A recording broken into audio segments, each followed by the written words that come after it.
Assalamualaikum warahmatullahi wabarakatuh. How are you today?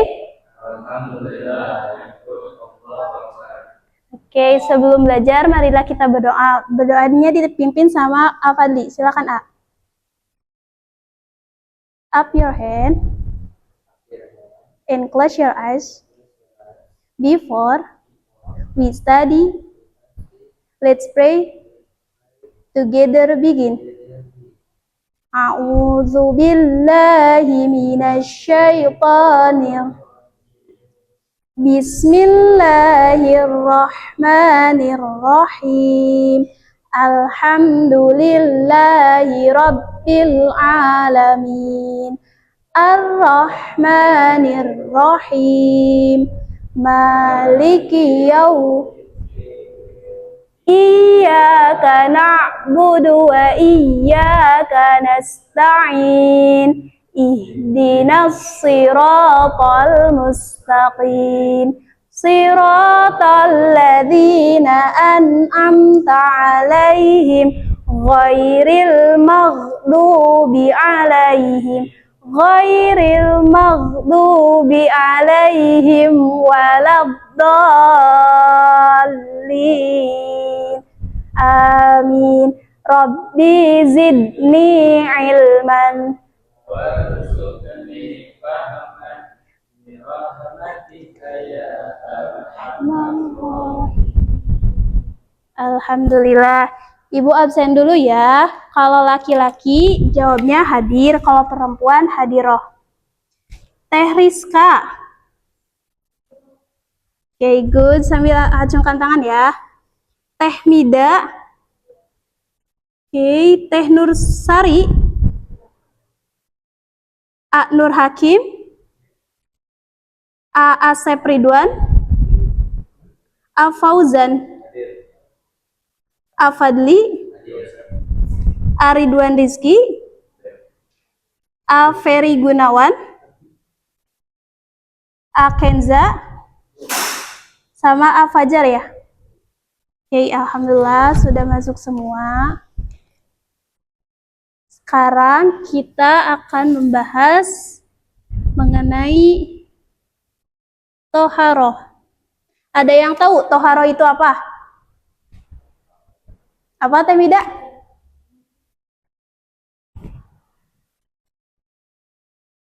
Ya, betul. Toharoh itu bersuci. Di sini ada 4 pembahasan. Yang pertama, apa itu toharoh? Kemudian jenis toharoh, hukum toharoh, serta manfaatnya. Nanti Ibu akan membagi kelompok menjadi 4 kelompok ya, untuk menjelaskan materi ini. Simpel aja. Nah, pengertian toharoh. Toharoh itu berasal dari bahasa apa? Bahasa Arab, yaitu at-toharoh, yang artinya itu bersuci dari najis dan hadas.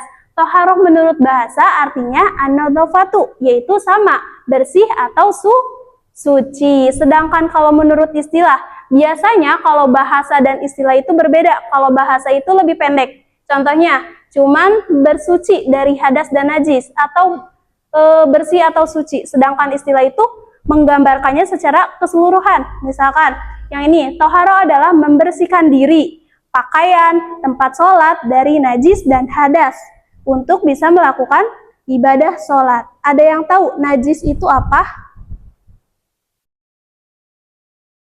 Apa?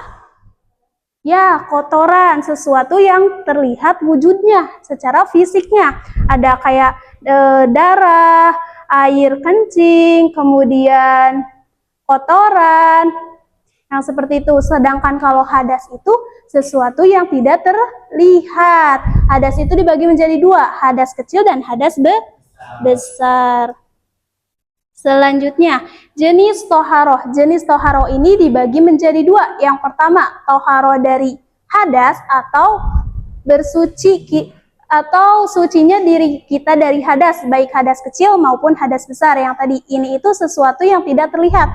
Bisa disucikan dengan berwudu, mandi, Seperti itu bisa disucikannya. Kalau misalkan toharoh dari najis, kalau toharoh dari najis ini harus dibersihkan barang atau tubuh kita atau pakaian yang terkena najisnya. Misalkan ketika kita mau sholat, kemudian pakaiannya ada noda darah atau air kencing. Nah, si pakaiannya itu harus disucikan dulu. Caranya dicuci dulu, baru nanti bisa digunakan untuk sholat. Kemudian, hukum toharoh itu wajib. Ada dua menurut Al-Quran. Dari Quran surat Al-Mudathir dan surat Al-Baqarah.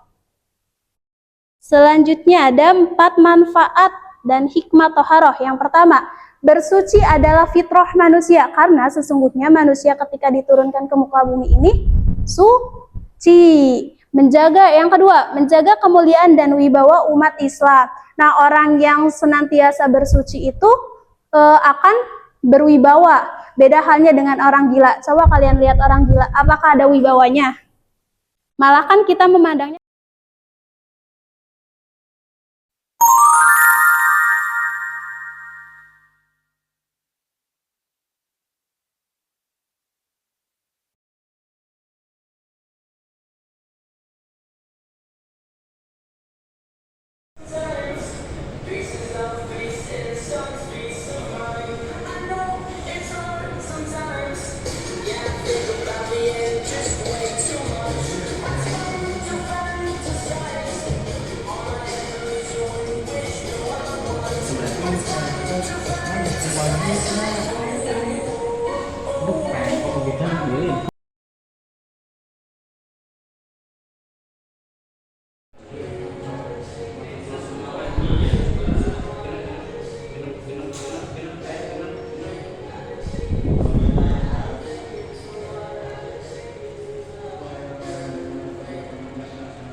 Assalamualaikum warahmatullahi wabarakatuh. Kami dari kelompok 3 yang beranggota Mida, Nui, Aurel akan menjelaskan tentang jenis toharoh. Toharoh dari belum. Toharoh, jenis toharoh. Toharoh dari najis dalam hukum. Toharoh dari najis dalam hukum syara najis berarti segala benda kotor dan mencegah muslim melakukan sholat tauraf, memberi khutbah Jumat dan berbagai ibadah lainnya. Najis terbagi menjadi 3. Najis kecil, najis sedang, najis berat. Najis kecil, contoh air kencing bayi laki-laki yang belum makan apa-apa selain ASI. Cara mensucikannya dengan memercikkan air ke najis itu.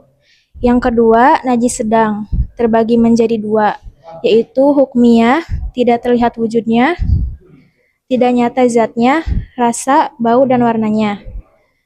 Contoh, air kencing yang sudah kering. Yang kedua, ainiyah, yang terlihat wujudnya.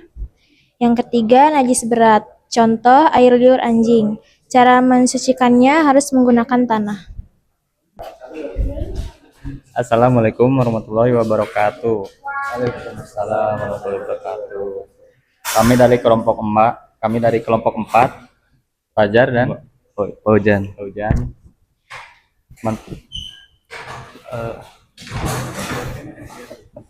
Manfaat spiritual: mendekatkan diri kepada Allah Subhanahu wa taala, membersihkan jiwa dan hati dari kotoran dosa, meningkatkan kesadaran dan ketaatan, membuat sholat dan ibadah lebih efektif, meningkatkan keimanan dan ketakwaan. Manfaat fisik: mencegah penyebaran penyakit, meningkatkan kebersihan dan kesehatan, mengurangi risiko infeksi, membuat tubuh lebih sehat dan kuat, meningkatkan kualitas hidup. Manfaat sosial: meningkatkan kesadaran bersama tentang kebersihan, membangun masyarakat yang sehat dan bersih, 3. Mengurangi konflik dan kesalahpahaman, 4. Meningkatkan solidaritas. Assalamualaikum warahmatullahi wabarakatuh. Kami dari tim 1, saya bernama Fadli Al-Rahman dan teman saya Hakim, Ridwan.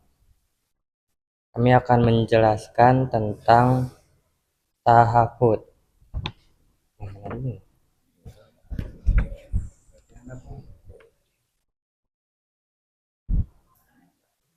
Tahafudz adalah kegiatan bersuci dalam Islam untuk menghilangkan hadas dan najis. Tahafudz dilakukan dengan menggunakan air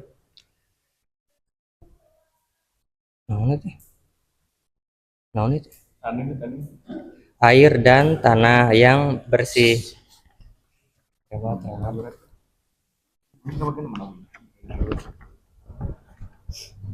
Macam-macam toharo. 1. Wudhu, bersuci dengan air untuk membersihkan anggota tubuh tertentu sebelum melaksanakan ibadah. 2. Tayamum, bersuci sebagai pengganti wudhu atau mandi wajib ketika tidak ada air atau tidak bisa menggunakan air.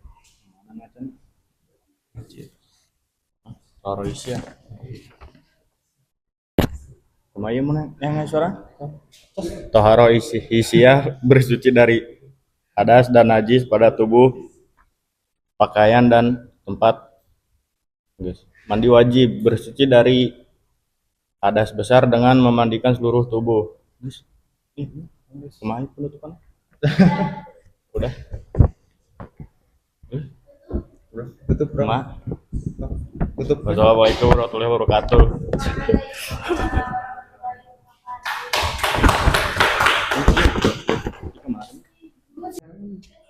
Oh iya.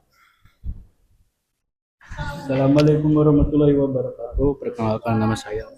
Balik lagi. Ulang. Assalamualaikum warahmatullahi wabarakatuh.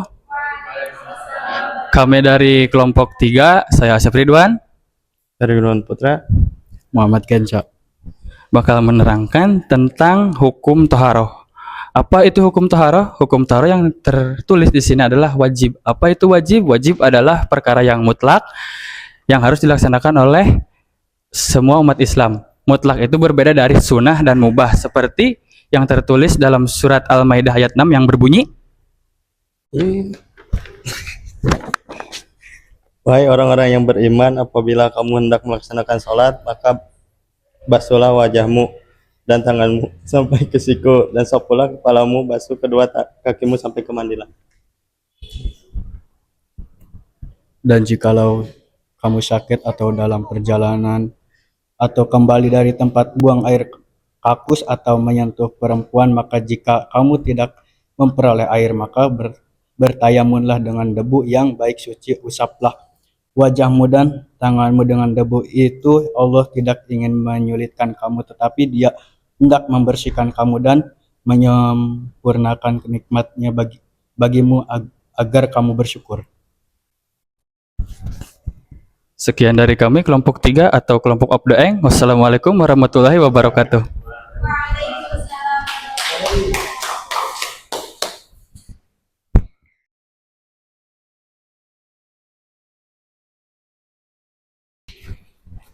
Alhamdulillah, pelajaran sekarang sudah berakhir. Tadi dapat disimpulkan, toharoh itu apa? Bersuci. Kemudian jenis toharoh itu dibagi menjadi berapa? Menjadi 2. Kemudian hukum toharoh itu apa? Wajib. Dan manfaatnya itu apa?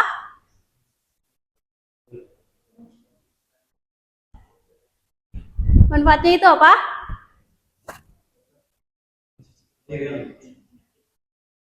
Terhindar dari penyakit, ya. Nanti untuk minggu selanjutnya kita akan membahas mengenai najis dan hadas. Terima kasih. Wassalamualaikum warahmatullahi wabarakatuh.